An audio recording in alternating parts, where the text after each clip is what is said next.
Good morning, everyone. Mr. John Goyer, Executive Director, Southeast Asia, U.S. Chamber of Commerce. Oknya Quick Peng, Vice President of Cambodia Chamber of Commerce. Excellencies, ladies and gentlemen. It is a great pleasure for me to preside over the U.S. Cambodia Business Forum, which reflects the critical importance of strengthening bilateral ties between Cambodia and the United States, based on the principle of mutual respect, shared interests, and common values. Today's event is timely and relevant for our two countries, given the uncertainty adversely affecting the world economy amid multiple challenges and emerging mega trends. I wish to take this opportunity to express my deep appreciation to the co-hosts, the Cambodian Chamber of Commerce and the U.S. Chamber of Commerce, for organizing this important event to promote business, investment, trade opportunities, as well as bilateral economic ties overall. Undeniably, cooperation between the two countries is mutually beneficial. The United States benefits from Cambodia's strategic geographic advantage and a large pool of young, low-cost workers with skills suitable for manufacturing. This translates into low prices of goods for American consumers and access to U.S. market for Cambodian exports. The United States and Cambodia have a long history of friendship and cooperation that dates back to 1950, when diplomatic ties were established. Thanks to continued improvement in diplomatic relations, economic ties between the two countries have flourished. Two-way trade hit $13.3 billion last year. And the United States remains Cambodia's largest export market, especially for garments, textile, footwear, and travel goods. Direct investment from the United States to Cambodia is relatively small, despite the U.S. being one of the largest sources of foreign direct investment worldwide. In Cambodia, direct investment from the U.S. rose from $225 million in 2010 to $893 million last year. U.S. multinational recently investing in Cambodia include Ford, Coca-Cola, Tiffany, General Electric, reflecting a growing size of Cambodian market and sustained growth in people's income. Excellencies, ladies and gentlemen, with full peace, Cambodia has firmly maintained order, security, social safety, and political stability.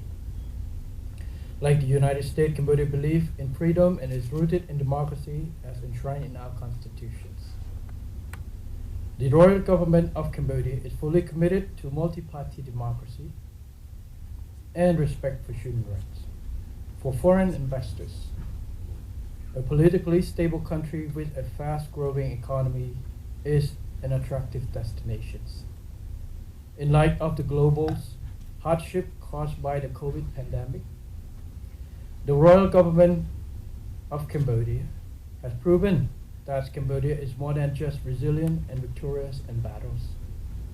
As one of the first fully vaccinated countries, we reopened early, and despite global economic turmoil, Cambodia is making significant strides with growth forecast to reach 5.6% this year. Excellencies, ladies and gentlemen, with the aim of becoming a high-income country by 2050, the royal government of Cambodia has laid out its Pentagon strategy as socio-economic development agenda for the next 25 years. It has 5 priorities: people, roads, water, electricity, and technology. To address the fourth industrial revolution and the digital revolutions, the strategy has a strong focus on development human capital and digital technology. I wish to stress that the main objective of the Pentagon strategy are twofold. On the one hand, to maintain the momentum of peace, sustain growth and development in general. On the other, to reinforce the foundation for accelerating inclusive national development by building resilience in 5 priority areas: the public sector, the economy, the financial sectors, humans and social capital, and the environment, including climate change, as Ong Yak Kut Peng has briefly described about. With this commitment to strong inclusive institutions, the royal government will accelerate reforms and introduce measures to address structural issues and challenges that Cambodia has faced in the past, especially with business and investment climate. This has often been cited as one of the main challenges to Cambodia's competitiveness in the global market. To this end, the royal government of Cambodia is focusing on 6 important matters. 1. Streamlining administrative procedures. 2. Cutting transport and logistic costs. 3. Improving infrastructure such as roads, bridges, ports, airports, railroads, and power supply to facilitate connectivity and trade. At the end of this year, we're going to open 2 major airports in Cambodia, one in Siem Reap and one early next year in Phnom Penh to facilitate all this growth. 4. Promoting vocational and skill training. This is quite important.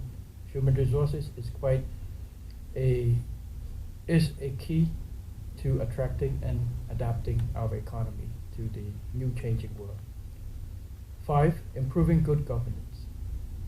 6. Introducing a modern and liberal investment law. This law includes incentives to attract quality investment in priority sectors such as technology, automotive, electronic, green energy, and health care. For this, I would like to note that the law also includes provisions which allow us the flexibility to cater to exact need of industries or investments, to allow us for flexibility to be more competitive and be realistic in terms of attracting and adjusting to the needs of investments. In addition to the reform, the royal government of Cambodia will intensify its dialogue with the business community through regular forums, involving public and private sectors. Presiding over this forum from this year, I will listen to the challenges, concerns, and suggestions raised by domestic and foreign businesses and investors, and seek to provide effective solutions and responses. And in November this year, the royal government of Cambodia will hold the 19th Government Private Sector Forum, like you mentioned, with the aim of effectively and seriously tackling investment hurdles and improving the overall business and investment climate, especially facing the slowing down economic worldwide. I have tasked the DPM Onpon Manira, the Minister of Economic Finance, to do consultation with all the sectors involved, so that we can understand clearly what is the needs to and what are the challenges that businesses needed, so we can improvise the solutions to have during this time. Excellencies, ladies and gentlemen, the world economy is interconnected and increasingly interdependent. One economy's health can rapidly be affected by other economies, mainly through connectivity, especially in the areas of trade and investments. This suggests that it's beyond doubt that constantly increasing cooperation among countries in trade, investment, and other forms of collaborations will benefit us all. Cambodia continues to expand its market by integrating into global supplies and value chains, and through free trade agreement. These are both bilateral and multilateral. The ASEAN bilateral mechanisms, such as the ASEAN Free Trade Agreements, the Cambodia-China Free Trade Agreement, the Cambodia-Korea Free Trade Agreement, the Regional Comprehensive Economic Partnership, or RCEP. These serve as export gateways to larger markets for goods made by U.S. companies in Cambodia.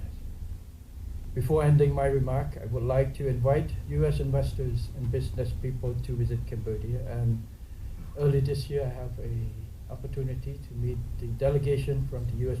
organized by U.S. Business Council and ASEAN Business Council. I'd like to see that this will happen regularly, and be happy to meet you and welcome you again in Cambodia at my new capacity in the government. And I hope that you find Cambodia as many opportunities to investment and learn more about our economic and investment potential opportunities. There's no, in Cambodia we say, seeing one time is better than hear 1,000 times. So please come visit us. For investment in Cambodia, the royal government is committed to ensuring a conducive environment for business operation and expansions. We are addressing challenges, both old and new, to accelerate the full development of the private sector as key government partner to promote inclusive development for mutual benefit and shared prosperity. For this, if you know my background, I study economics, and usually I am not really a big on the government intervention in the market. So, but it has to be regulated, whether it's private sector self-regulations or government do. The private sector can be a more active role in regulating. For business, I believe that business know about business better than governments.